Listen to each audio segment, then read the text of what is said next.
இந்த காலத்தில் பெரிதும் மகிழ்ச்சியாக இருப்பவர்கள் 90களுக்கு முன்பு பிறந்தவர்களா பின்பு பிறந்தவர்களா? இதான் தலைப்பு. தலைப்பை கேட்ட உடனே உங்களுக்குள்ள ஒரு யோசனை, இந்த ஆளுக்கு ரொம்ப கிறுக்கு பிடிச்சி போச்சு. எல்லாத்தையும் சொல்லலாம், நான் மகிழ்ச்சியாக இருக்கிறேன் மகிழ்ச்சியாக இல்லைன்றதை நீ என்னத்தையா கண்டுபிடிச்சி சொல்லுவேன்? இது எப்படிங்க சாத்தியம் ஆகும்? அது எப்படி சாத்தியம் ஆக போகுது அப்படின்றத 2 கட்சியில் இருக்கக்கூடிய அறிஞர்கள் சொல்ல போகிறாங்க. ஏன்னா அவங்க தான் இதை சொல்லணும். ஆனால் மகிழ்ச்சி என்பதை பற்றி மட்டும் கொஞ்சம் நம்ம யோசிக்கலாம். எங்கள் வீட்டுக்கு எதிர்த்தாப்பில் ஒரு மாடி, மொட்டை மாடி. சரியாக 12 மணிக்கு ஒரு பையன் அந்த பட்ட பகலில் அடிக்கிற வெயிலில் அப்படியே ஒரு புஸ்தத்தை அப்படி கையில் வச்சுட்டு அப்படியே தெரியுவான். என்னடா இது 12 மணி வெயில் இல்லையா? ஆனால் இவன் சரியா 12 மணிக்கு வந்துடுறான். என்னடான்னு பார்த்தா அந்த வீட்டுக்கு எதிர்த்தாப்புல இன்னொரு வீடு மாடி. இந்த மாடிக்கு மேலே அந்த மாடி பெருசு. அந்த மாடி கதவு இருக்குது பாருங்கள், ஜன்னல் கதவு, அது சரியாக 12 மணிக்கு திறக்குது. 12 மணிக்கு திறந்துச்சுன்னு சொன்னால் இங்கே கிருகிருத்து போய் ஒரு பையன் இங்கிட்டு போகிறான் அங்கிட்டு வர்றான், இங்கிட்டு போகிறான் அங்கிட்டு வர்றாங்க. இல்லை இது என்ன, இதுக்காக இப்படி போகிறான்னா சொல்கிறான், பார்த்தால் பசி தீருமா. ஒரு பாட்டு வச்சுருக்காங்கல்ல. அப்போது இந்த மகிழ்ச்சி இருக்கு பாருங்க, அது வெளியிலிருந்து வருவதா, அவன் வந்ததுனால இவனுக்குள்ளே வந்துச்சா, இல்லை இவனுக்குள்ளேயே அது அந்த உள்ள குளம் இருக்கே அதுக்குள்ளே ஒரு ஊறி ததும்பு தான். அது என்னடா விஷயம், என்ன விவரம்? சிலர் சொல்கிறான் நினைத்தாலே இனிக்குமா, நினைத்தாலே இனிக்கும்டாங்க. பார்த்தால் பசி தீரும், நினைத்தால் இனிக்குமா. அப்போது நினச்சிக்கிட்டு இருந்தால் போதும், அதை கடை ஓடுது, அதுக்குள்ளேயே ஒரு ஊறுது ஒன்று. அதுதான் என் மகிழ்ச்சின்றான். இன்னஞ்சல ஆள் இருக்கா, தொட்டா போதும், தொட்டுட்டா போதும், தொட்டால் பூ மலரும். என்ன கிடையாது அப்படின்னா மகிழ்ச்சி இருக்கு பாருங்க, அது காண்போது வருவது, நினைக்கும் போது வருவது, தொடும்போது அறுவது. இதுதாங்க மகிழ்ச்சி. ரொம்ப சந்தோஷமாக இருக்கிறான் வாழ்க்கையில், போகும்போதே அப்படி குதின்னு குதிக்கிறான்.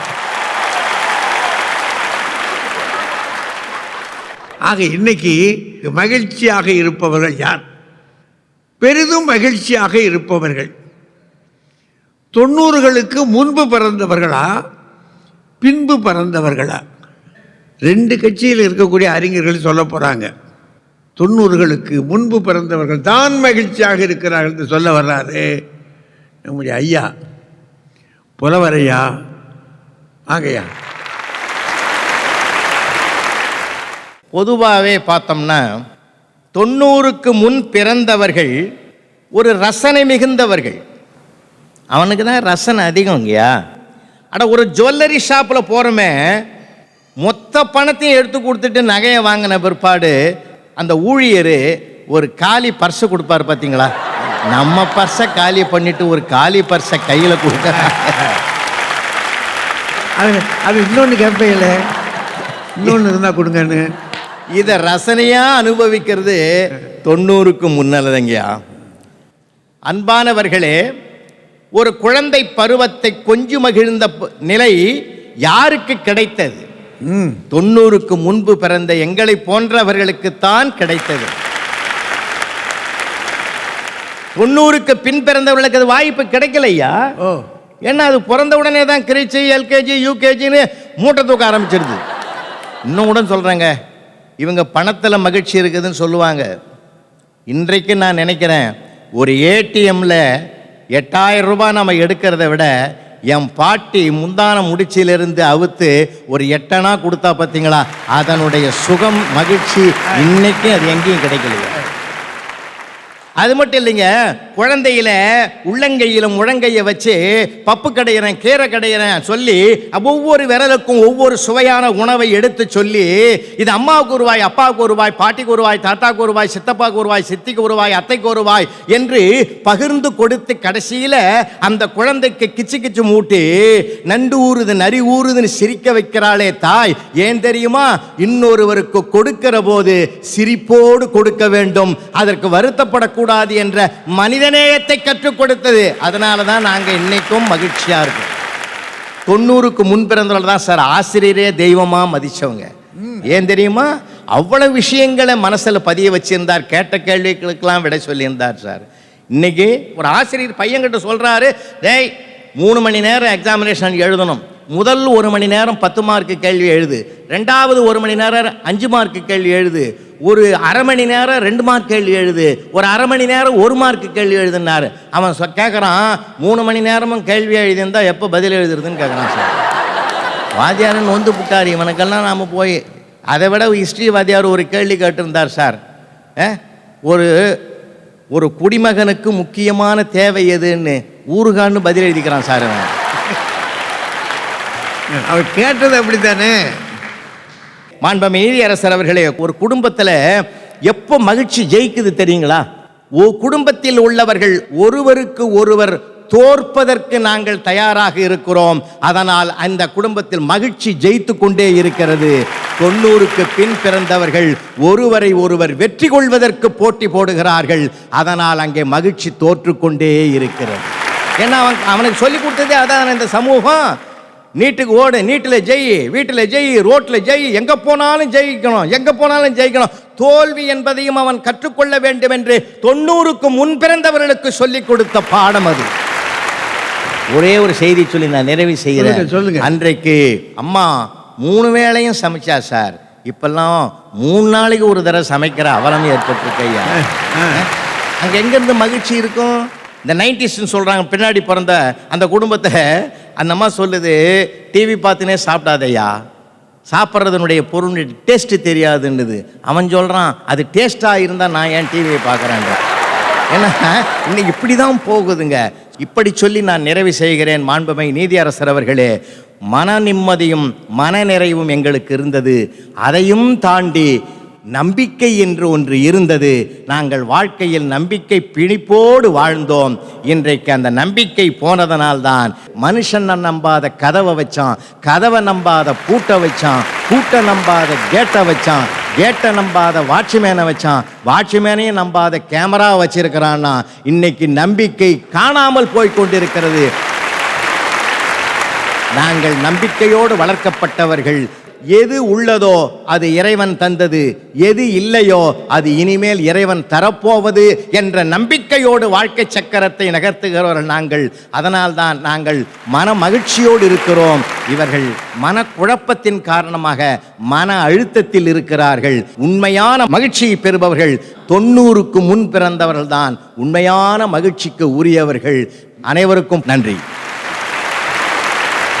கலகலப்பான வாழ்க்கை எங்களுக்கு, குழப்பமான வாழ்க்கை 90களுக்கு பின்னாடி வந்தவங்களுக்குன்னு ஒரு வகையாக முடிச்சுட்டார். இந்த பக்கத்தில் திரும்பி பார்க்குறேன் தம்பி சுர்ஜித் குமாரை. சரி, அவரை சந்திக்கலாம் அப்படின்ற மாதிரி ரொம்ப அனாயாசமாக சிரிச்சுட்டு உட்கார்ந்துருக்காரு. வாங்க தம்பி வாங்க. எனக்கு முன்னாடி புலவர் பேசினார். அவர் பேசின நிறைய விஷயத்தில் 2 விஷயம்தான். ஒன்று, எது சந்தோஷம், இருக்கிற பைசா எல்லாத்தையும் நகைக்கடையில் கொடுத்துட்டு ஒரு பர்ஸு கொடுத்தா அவ்வளோ சந்தோஷமா, நம்புற மாதிரி அங்கே இருக்குது அதானே. 2வது சொன்னார், நாங்கள்லாம் ரசனை மிக்கவர்கள். அந்த ரசனை எங்களுக்கும் தெரியும்.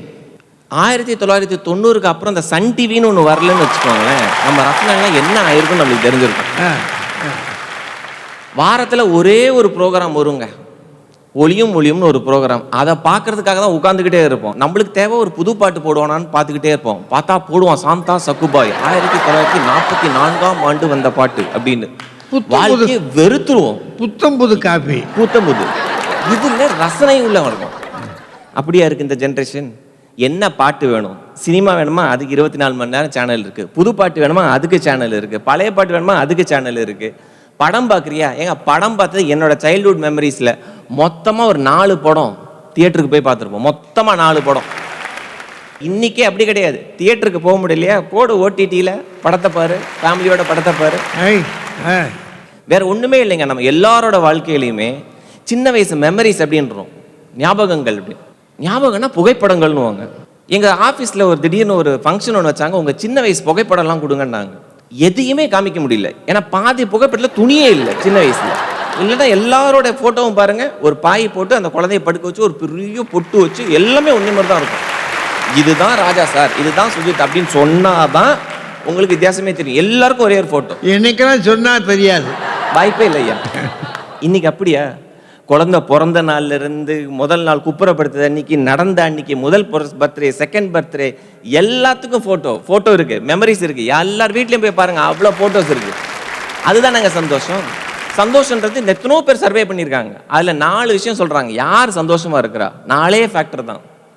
நல்ல ரிலேஷன்ஷிப், அப்பா அம்மா உற்றாரோடவர்கள் ஃப்ரெண்ட்ஸோட இருக்கிறது ஒரு ஃபேக்டர். 2வது, உனக்கு பிடிச்ச வேலையை செய்வது, ஏன்னா அதுதான் உங்க கூடவே இருக்கிற விஷயம்.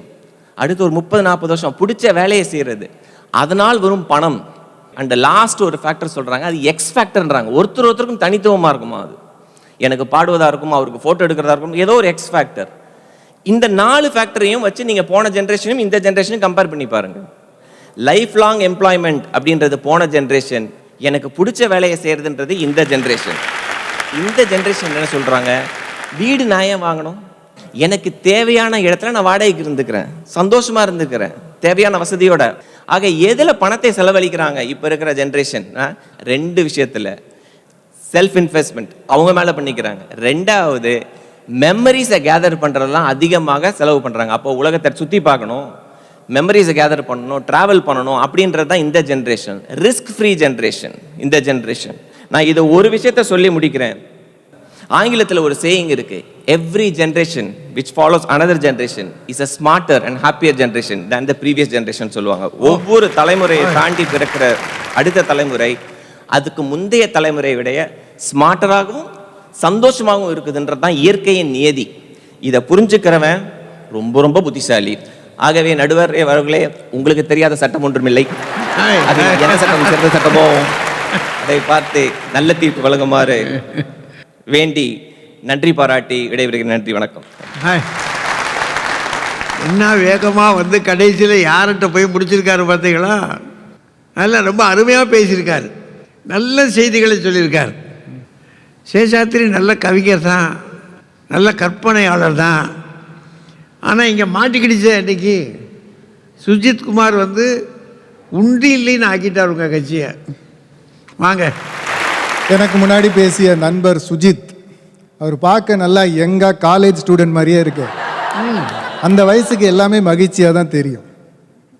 அவர் சொன்னார், இன்னைக்கு சர்வே ஒன்று எடுத்தாங்களாம், அந்த சர்வேயை பற்றி சொன்னார்.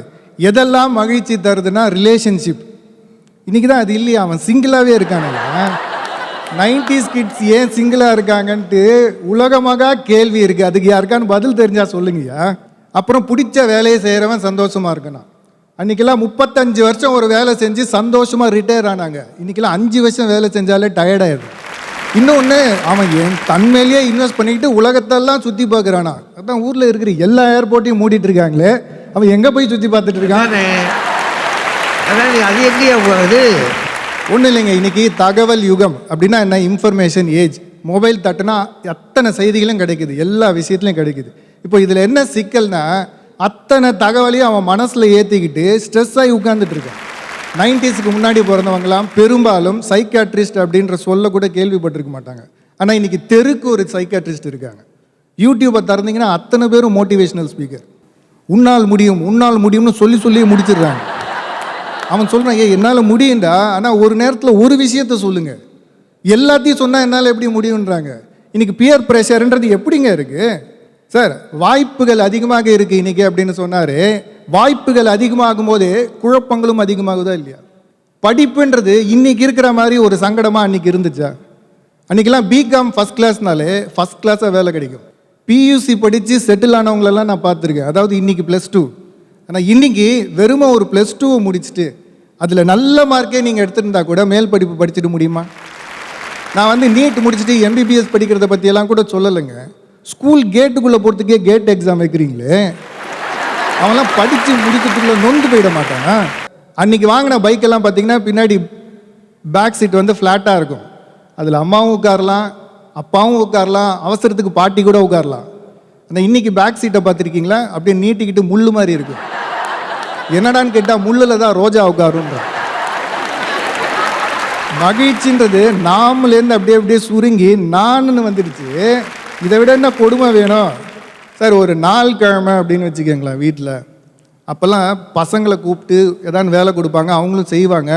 நம்ம குலசாமி யார், எதுக்கு இதை செய்கிறோம், பெரியவங்களுக்கு ஏதாவது முறை செஞ்சாங்கன்னா ஏன் செய்கிறாங்க, அத்தனையும் சொல்லி தருவாங்க, அவங்களும் கேட்டுட்டு இருந்தாங்க. ஆனால் இன்றைக்கி ஒரு நாள் கிழமைனா அதில் கலந்துக்காமல் தனியாக நிற்கிறேன் சார். இந்த சோஷியல் டிஸ்டன்சிங் மாதிரி ஃபேமிலி டிஸ்டன்சிங் ஒன்று வந்துடுச்சு, தனியாக நின்றுட்டுருக்கான். இதே புத்தாண்டுன்னு வச்சுக்கோங்களேன், நடுத்தருவில் இறங்கி கொண்டாடிட்டு இருக்கிறான். நான் ஒரே ஒரு கேள்வி தான் கேட்குறேன், ஒரு வருஷம் பிறக்கிறதுக்கு முன்னாடியே உன்னை நடுத்தருக்கு கூப்பிட்டு வந்துடுச்சு, இதை கொண்டாடவா நீ ஆர்வமாக இருந்தேன்னு கேட்டால் இது பூமர் அங்கிள், இதெல்லாம் நீ பேச. யார் அட்வைஸ் கொடுத்தாலும் அவனுக்கு பூமர் அங்கிள். கூட்டி கழித்து பார்த்தீங்கன்னா ஒரே ஒரு லைனில் இன்றைக்கி இருக்கிற மக்கள், இன்றைக்கி இருக்கிற இளைஞர்கள் எந்த இடத்துல ஸ்லிப் ஆகிறாங்கன்னா, ஃபேமிலி பாண்டேஜ் அப்படின்றது மெல்ல மெல்ல குறையுது அப்படின்னு நான் நினைக்கிறேன். அப்பா அம்மா கிட்ட நம்ம மனசு விட்டு பேசும்போது நம்ம மனசில் எந்த ரகசியமே இருக்காது இல்லை. ரகசியமே இல்லாத வாழ்க்கையில் மகிழ்ச்சி மட்டும்தானே இருக்கும். ஆனால் இன்னைக்கு ப்ரைவசின்ற பேரில் ரகசியங்கள் வந்துடுச்சு. ரகசியங்கள் வளர வளர மகிழ்ச்சி குறையதானே செய்யும். சார் என்ன சொல்கிறாங்கன்னா, வெளியில் பருவநிலை மாற்றங்கள் நிறைய நடந்திருக்கு. நம்மாழ்வார் என்ன எச்சரிச்சிருக்காருன்னா, இனி பருவ மழைகள் குறைந்து விடும், புயல் மழைகள் தான் அதிகமாக இருக்குன்றாங்க. 90க்கு முன்னாடி இருந்த வாழ்க்கை எப்படின்னா அது பருவமழை மாதிரிங்க, அளவாக இருந்தது, இதமாக இருந்தது, மகிழ்ச்சி தந்தது. ஆனால் இன்னைக்கு புயல் மழையாக இருக்குது. ஒரே நாளில் 200 mm மழைன்னு வைங்களேன், அளவுக்கு அதிகமாக கிடைத்தால் எதையுமே ரசிக்க முடியாது. இன்று மகிழ்ச்சி இல்லை. நல்ல வாய்ப்புக்கு நன்றி, வணக்கம். தம்பி சேஷாத்திரி ஒரு கவிஞர் என்பதனால அவர் ரொம்ப உருக்கமாக சொன்னார். நாம் என்ற அந்த எல்லையிலிருந்து நான் என்ற எல்லைக்கு இவ போயிட்டாளே, அப்படி வந்துட்டார் சேஷாத்திரி. என்ன சொல்ல போகுது அனுக்கிரகா? ஆப்பா வா. 90க்கு முன்னால இருந்த வாழ்க்கையில மகிழ்ச்சி மாதிரி ஏதோ ஒண்ணு இருந்தது, மகிழ்ச்சியா இருந்தது. உண்மையான மகிழ்ச்சியே 90க்கு பின் பிறந்தவர்களுக்கு தான். இவ்வளோ நாளா 50கள் 60கள் 70 80கள்னு எத்தனையோ ஆண்டுகள் வந்து போனாலும் 90s கிட்ஸ்ன்னு இப்பதானே சொல்றோம். என்ன காரணம் தெரியுமா? கிட்ஸ் மாதிரியே எப்போதும் சந்தோஷமா இருக்கிறவங்க, குழந்தை மனசுங்க இவங்களுக்கு. 90க்கு அப்புறம் பிறந்த நாங்க ஒரு 30-32 வயசுக்குள்ளதான் இருக்கும். இளமையோட இன்ப வசந்தத்துல இருக்கும். அதனாலேயே ரொம்ப மகிழ்ச்சியா இருக்கும். வர சவால்களையும் சந்திக்கிறோம். எம்எஸ்வி பாட்டை கேட்டு கேட்டு ரசிச்சவங்க இளையராஜாவை விமர்சிச்சாங்க, இளையராஜாவை கேட்டு கேட்டு ரசிச்சவங்க ஏஆர் ரஹ்மானை விமர்சிச்சாங்க.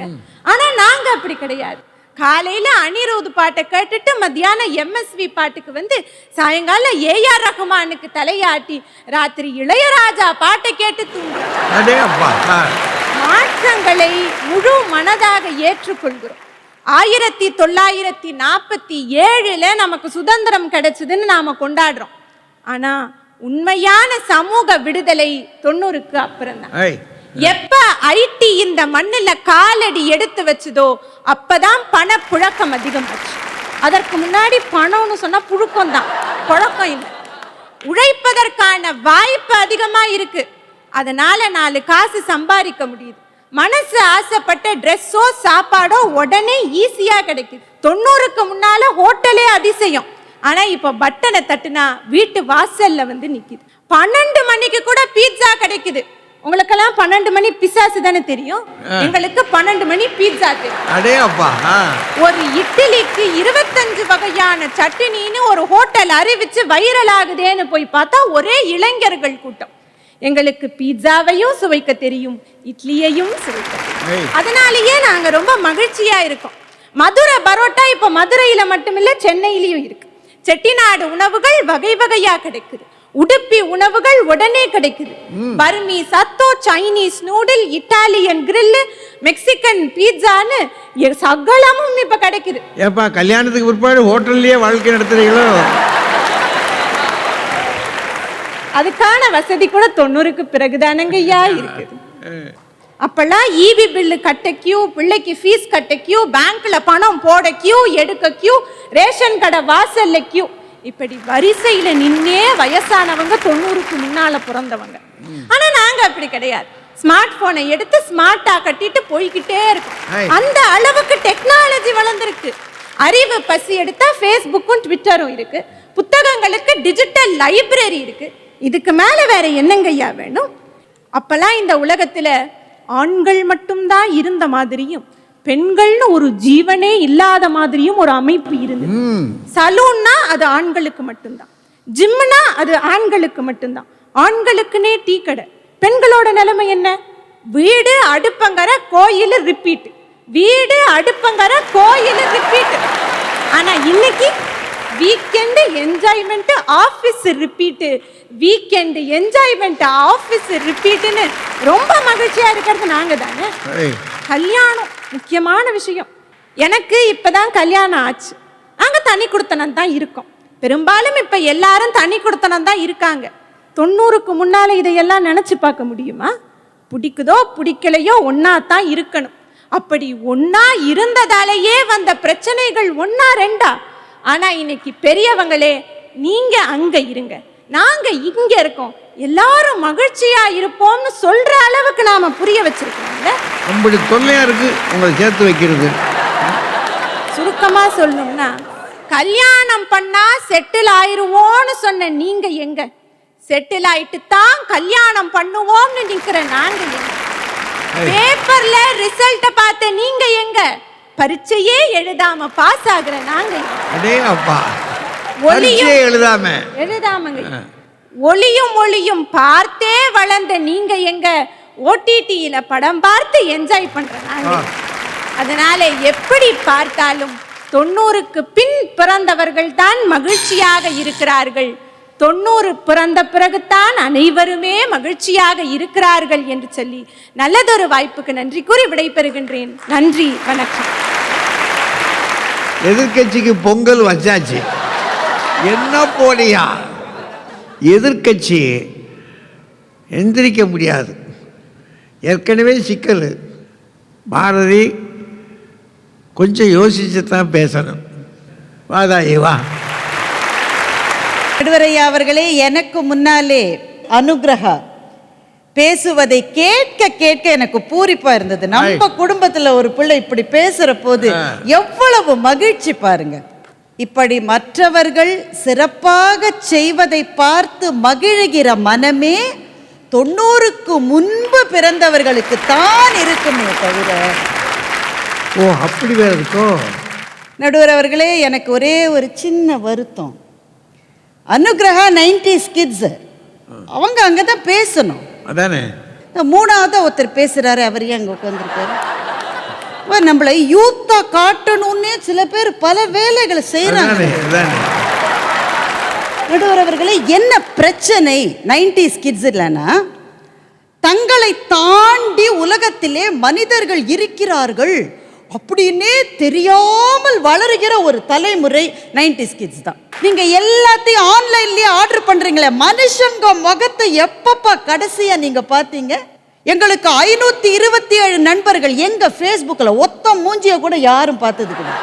எங்களுக்கு 5 நண்பர்கள் இருந்தாலும் இறுதி மூச்சு வரையில் கூடவே நிற்கிற, நேரே பார்த்து பழகுகிற, மனிதர்களோடு கலந்து பேசுகிற நட்பு எங்கள் தலைமுறைக்கு வாய்த்த வரம் இல்லையா? அல்ல, அனுகிரகா சொல்றாங்க, நாங்க காலையில எந்திரிச்சா அனிருத் பாட்டை கேட்போம், மத்தியானம் ஆன எம்எஸ்வி பாட்டை கேட்போம், ராத்திரி ஆன எந்த பாட்டையாவது முழுசா கேட்குறீங்களா? 30 செகண்டுக்கு மேலே எதையாவது உங்க வாழ்க்கையில நீங்க பார்த்துருக்கீங்களா? இளையராஜாவை பத்தி உங்க தலைமுறையில பேசலாமா? எங்கள் தலைமுறைக்காகவே அவதாரம் எடுத்து எங்கள் வாழ்க்கையை வசந்தமாக்கிய இளையராஜாவினுடைய காலத்தில் வாழ்ந்தவர்கள் நாங்கள் என்பது எங்களுக்கு எவ்வளவு பெரிய பெருமை இல்லையா? ஐயா, நாங்கள் சைக்கிளில் ஸ்கூலுக்கு போவோம்யா. சைக்கிளில் ஸ்கூலுக்கு போகும்போது டைம் ஆகிடும். ஆனால் ஒரு டீ கடையிலேருந்து தங்கச் சங்கிலி மின்னும் பைங்கிளி தானே கொஞ்சியதோன்னு இளையராஜாவோட பாட்டு வந்தால் அந்த சைக்கிளை நிறுத்திட்டு பாட்டை முழுக்க கேட்டுட்டு பாட்டு முடிஞ்ச உடனே சைக்கிளில் ஸ்கூலுக்கு மிதிச்சுட்டு போமே, அந்த நாள் முழுக்க அந்த பாட்டு மனசில் ஒலிச்சு ஒலிச்சு ஒலிச்சு மனசில் சந்தோஷம் வருமே. பாட்டு என்பது அப்படி சந்தோஷத்தை கொடுக்கணும். உங்க தலைமுறையில் நீங்க 90s கிட்ஸினுடைய பிரச்சனை என்ன தெரியுமா? எல்லாமே உங்களுக்கு கை விரல் நுனியிலேயே இருக்கு.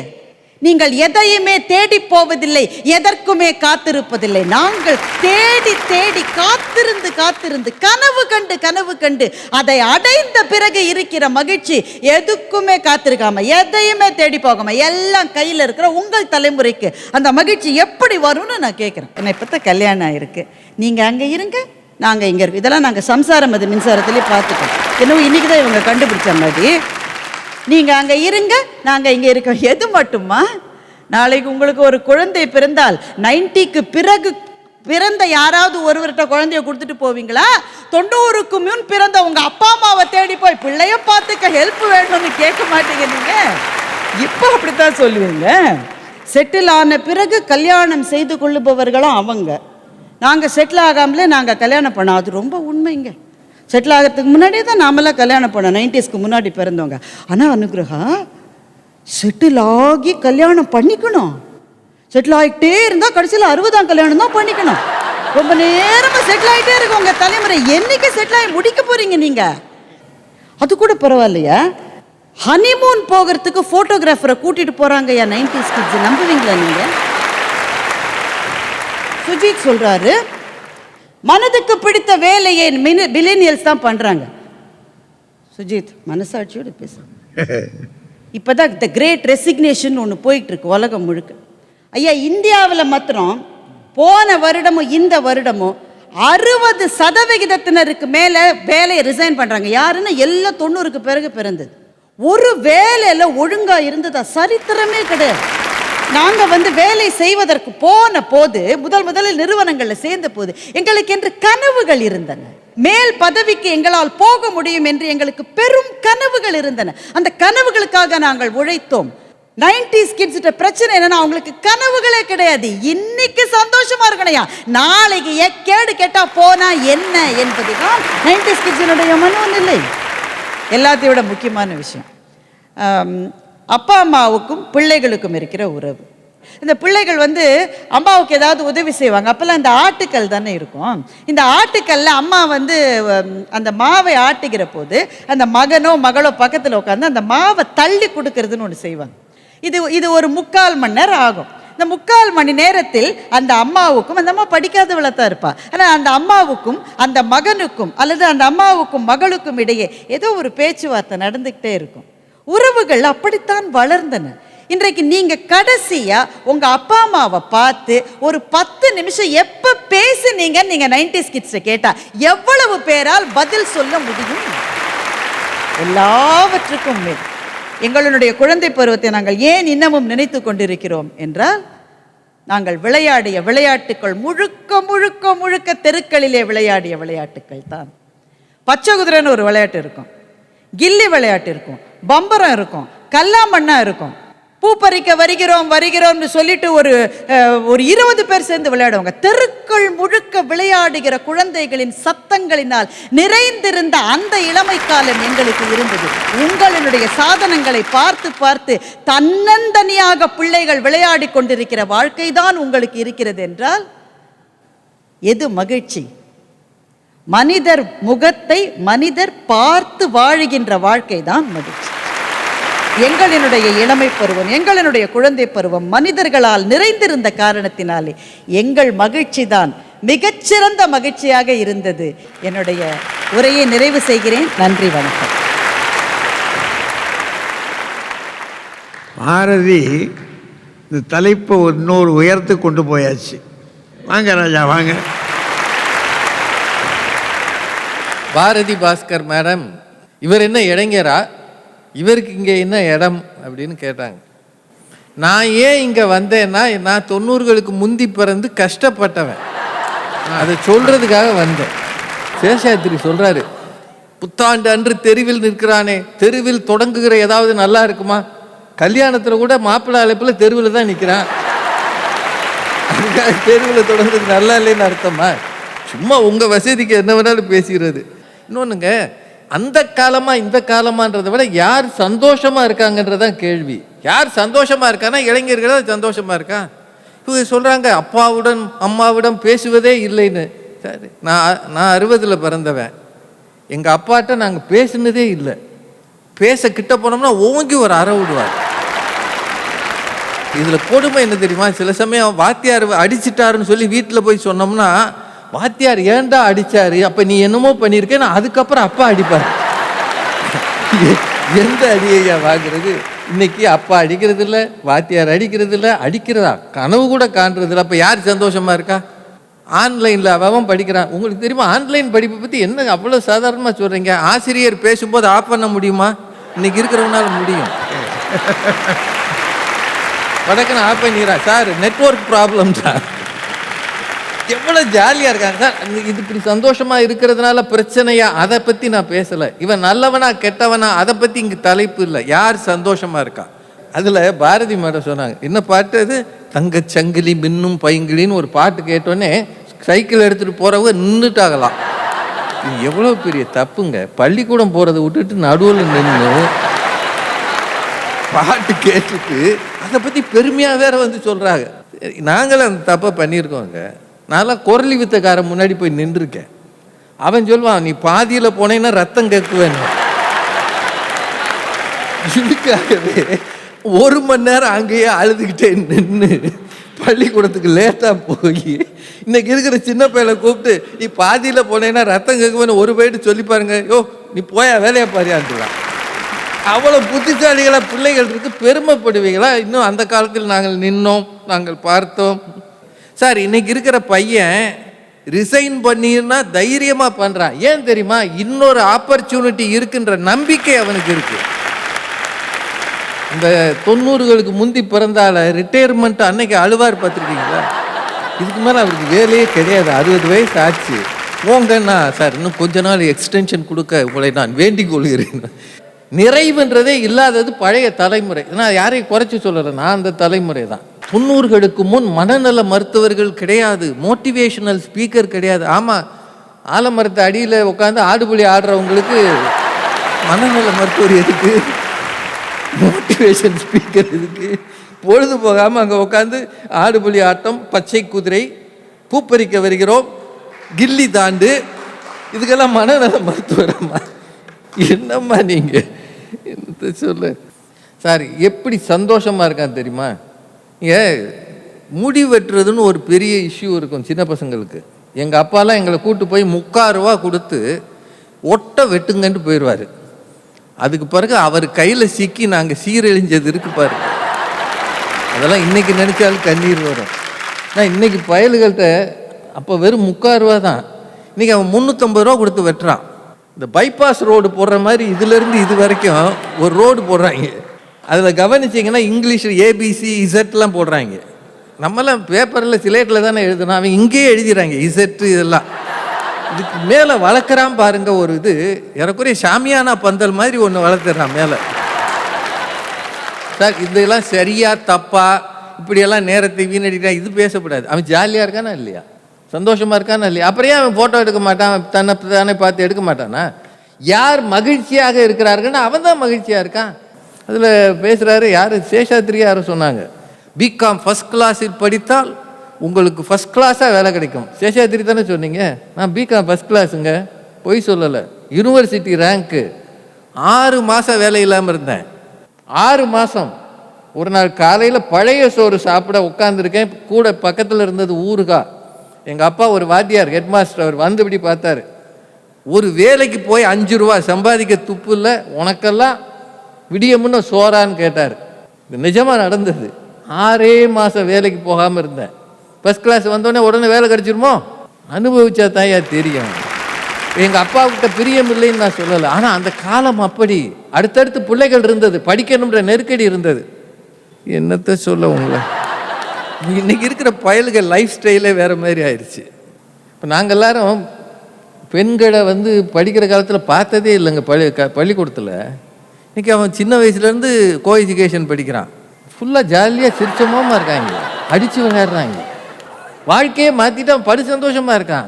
நம்ம ஆளுங்க வணக்கம் போட்டாலே அப்பா 2 தடவை கூப்பிடாரு, என்ன அந்த பொண்ணை பார்த்துக்கிட்டே இருக்க நீ, ஒரு மார்க்கமாக திரியிறேன்னு வாரு. நமக்கு பின்னாடி ஒரு சிபிஐ மாதிரியே தெரிஞ்சாங்க அந்த காலத்தில். இந்த பிள்ளைகள் பிறரை அனுசரித்து சகித்து வாழ்வது இந்த தலைமுறையில் கொஞ்சம் நெருக்கடியாகத்தான் இருக்கிறது. ஆனால் அவன் சந்தோஷமாக இருக்கான், அவன் என்ன வேணுமோ அதன்படி செய்கிறான். 90களுக்கு முன் உலகம் என்பது சுருங்கி இருந்தது. 90களுக்கு பிறகுதான் விரிவானமாக அது பறந்திருக்கிறது. சன் டிவியின் ரீச் மாதிரி பார்க்கிற நமக்கே தோணுகிறது ஒரு 30 வருஷம் பிந்தி பறந்திருக்கலாமோன்னு தோணுது.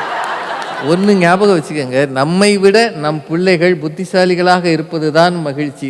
பாரதி பாஸ்கர் மேடம் அவங்களுக்கு 90s கிட்ஸ் இருக்காங்க அவங்க வீட்டில். பாரதி மேடம் உடல் நலம் இல்லாமல் இருந்தப்போ அவங்க வீட்டில் இருக்கிற அத்தனை பேர் கலங்கி இருக்கும்போது எங்களுக்கெல்லாம் ஆறுதல் சொன்னது அவங்க 2வது பொண்ணு. அவங்களுக்கு பொறுப்பே இல்லைன்னு நினைக்க முடியலை. ஒரு சின்ன பொண்ணுகிட்ட இருந்து பெரிய ஒரு நம்பிக்கையின் வார்த்தை வந்ததில்ல. 90s கிட்ஸுக்கு என்ன இல்லைன்றீங்க? நம்மை விட தைரியமாக நம்பிக்கையோடு எந்த நெருக்கடியையும் சமாளிக்கிற ஆற்றல் அவர்களுக்கு இருக்கிறது. நமக்கு வழிகாட்டிகளாகவும் இருக்கிறார்கள் என்பதால் மிகவும் மகிழ்ச்சியாக இருப்பவர்கள் 90களுக்கு பின் பிறந்தவர்களே எங்களை கம்பேர் பண்ணும்போது என்று சொல்லி வாய்ப்புக்கு நன்றி கூறி வணங்கி விடைபெறுகிறேன். நன்றி, வணக்கம். பெரியவர்களே, ஒரு நெருக்கடியான நிலை நமக்கு. 2 கட்சிக்காரர்களும் பேசியிருக்கக்கூடிய பேச்சை நீங்கள் ரொம்ப கவனமாக கேட்டிருக்கிறீங்க. இப்போ நான் 2 தலைமுறையும் பார்க்க வேண்டிய ஆள். 2 பக்கத்தையும் யோசித்து தான் சொல்லணும் இதுக்கு தீர்ப்பு. ரெடியாக சொல்லிட முடியாது. ஒன்று நான் யோசித்து பார்க்குறேன். பள்ளிக்கூடம் அப்படின்னு ஒன்று இருக்குது பாருங்கள். அந்த பள்ளிக்கூடத்துக்கு போய் எங்கள் வாத்தியார் எப்படி பாடம் எடுப்பார் தெரியுமா அப்படின்னு பெருமைப்பட்ட காலங்கள். எனக்கும் அந்த பள்ளிக்கூடத்துக்குமான உறவுகள் பெருகி இருந்த காலம்.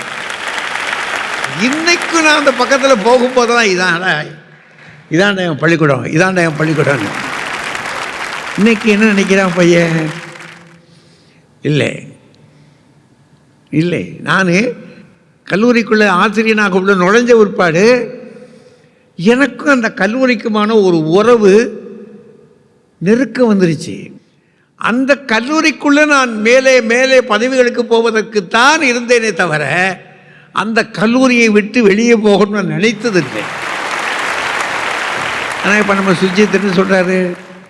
போனோம், பார்த்தோம், வேலை பார்த்தா 4 வருஷம் சம்பளம் ஒரு 50 ரூபா கூட கொடுத்தான், இல்லை 500 ரூபா கூட கொடுத்தான், டபக் மாறிட்டோம். அப்போது பணத்தை விரட்டி கொண்டு போன காலம் இந்த காலம். ஆனால் பழகிய மக்களை நெருக்கிக் கொண்டிருந்த காலம் அந்த காலம். என் காலம், எங்கள் குடும்பம். உள்ளபடி காதலிக்க எங்களுக்கு வாய்ப்பு இல்லை தான். எல்லாருக்குமே ஒரு வருத்தங்கள் உண்டு தான் முழுமையில். அந்த காலம் 90ஸ்க்கு முன்னாடி இருக்கு பாருங்க. அப்பா அம்மா கிழிச்ச கோடு இருக்கு பாருங்க. அது ஒருவேளை எனக்கு பிடிக்காமல் இருந்திருக்கலாம். ஆனாலும் என்னை நான் விட்டு கொடுத்து என் தாய் தகப்பனுக்கு கீழ்ப்படிந்த காலம் இந்த காலம். அதில் கீழ்ப்படிந்த பிற்பாடு அவள் எனக்கு பிடித்தவளோ பிடிக்காதவளோ, ஆனால் அவளே எனக்கு பிடித்தவளாக மாறிவிட்ட காலம் அது. அவதான் எனக்கு எல்லாம். ஆனால் 90களுக்கு பிறகு பிறந்த பிள்ளைகள் நேரம் இருக்கு, பிளானில் இருக்கோம், பார்த்து செய்வோம், இன்னும் நாங்கள் இருக்கோம், யோசிக்கிறோம். ஒரு நாள் யோசித்து முடிச்சிட்டாங்க. என்ன? டிவோர்ஸ்டானா? என்னடா இது அப்படின்னா, கல்யாணம் ஆச்சுலடானா? வாழ்ந்தோம் சரியில்லை, அவள் சரியில்லை, அவள் சரியில்லைன்னு அவன் சொல்கிறான், அவன் சரியில்லைன்னு அந்த பொண்ணு சொல்லுது. ஆக 2 பேருக்குமே ஒத்து போகாத காலமாக, ஒருத்தருக்கு ஒருத்தர் விட்டு கொடுத்து போகிற காலம் இல்லை. எங்களுக்கும் அப்படித்தான் இருந்துச்சு. பல நாட்கள் என் மனைவி பார்க்குற போதெல்லாம் சண்டாளைங்க அப்படி பேரும் கூடி நம்மளை சதி பண்ணி கெடுத்துட்டாங்கடா அப்படின்னு நினைச்சோம். ஆனாலும் கூட ஒரு நேரம் வருகிற பொழுது என்னை நான் அவள் வசமாக இழந்து, அவள் தன்னை என் வசமாக இழந்து, இருவரும் ஒருவர் சார் இந்த வாழ்க்கை தான் நமக்கு நல்ல வாழ்க்கைன்னு நினைத்த காலம் அதுயா. இப்போ அதுக்கு வாய்ப்பு இருக்கா அப்படின்னா, இந்த யுகம் தனிமையில் சுகம் காணுகிறது. மகிழ்ச்சி கிடைவது எதுனா அது தானுண்டு அப்படியே அதோடு அதுவா இதை பார்க்குது சிரிக்குது, இதை பார்க்குது சிரிக்குது. உன்னை பார்த்து அதுவா அதுக்கு ஒரு எந்திரமும் அதுவுமாக இருக்குது. இது எந்திரங்களும் அதுவாக இருக்கக்கூடிய இது மகிழ்ச்சி ஆகாது. மானுடமும் கூடி மகிழ்வதாயா மகிழ்ச்சி. நல்லா யோசித்து பார்த்தா இப்போ இருக்க பிள்ளைகளுக்கு வசதிகள் கூடிருச்சு, அதில் குறைவில் சொல்ல முடியாது. நாங்கள் அனுபவித்த வசதிகளை விட இன்றைக்கி வசதிகள் எத்தனை வசதி. அவன் அதை மகிழ்ச்சின்னு நினைக்கிறான். எனக்கு என்னவோ அவனை பார்க்கிற பொழுது மகிழ்ச்சியாக தெரியவில்லை. எங்கே இந்த பிள்ளை எங்கோ ஒரு குழிக்குள்ளே இறங்கி விடுகிறானோ என்ற அச்சம் எனக்கு இருக்கிறது. ஆனால் பெரியவர்களே, மனிதத்தை நேசிக்க வேண்டும். அது பழமை, அதில் தான் சுகம் இருக்கிறது. எனக்கு என்னவோ அன்றைக்கு இருந்தவர்களுடைய மகிழ்ச்சியிலே இன்னைக்கு இருக்கிறவருடைய மகிழ்ச்சியை என்னால் உச்சமாக சொல்ல முடியவில்லை. ஆனால் அவர்கள் மகிழவில்லை என்று நான் தள்ளவும் மாட்டேன். ஆனாலும் அவர்களின் மகிழ்ச்சியை விட 90களுக்கு முன்னே பிறந்தவர்கள் இருக்கிறார்களே, அவர்களின் மகிழ்ச்சி தான் சிறப்பாக வாழ்ந்து கொண்டிருக்கிற மகிழ்ச்சி என்று நான் கருதுகிறேன். அதில் தான் மகிழ்ச்சி இருக்கிறது நினைக்கிறேன். நன்றி, வணக்கம்.